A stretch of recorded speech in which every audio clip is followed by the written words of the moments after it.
Hi guys, welcome back on Tech 8. We are providing you practical solutions to your problems, whether it's a simple hack or a step-by-step guide. We have got you covered. In this video, I will gonna show you that how to share your YouTube profile link. First of all, you can open the YouTube application. I can already open the app. After opening the app, you can just simply go to the U icon at the bottom right corner of the screen. Tap on it, and here you can just simply now tap on the option View Channel at the middle right of the screen, and here you can now tap on the pencil icon that is next to your manage videos or analytics option, and here you can just simply see the third option that is channel URL.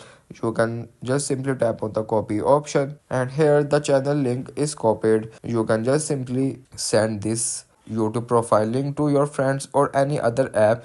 And if you want to keep your online activity private and access to restricted contents like I do, trying using a VPN. It's secure, easy to use, and makes a browsing safer. The link to buy is in the description below. If this tutorial helped, don't forget to like the video and subscribe for more practical solutions. Got questions or need extra help, drop a comment below and we will be happy to assist. See you in the next one. Thanks for watching.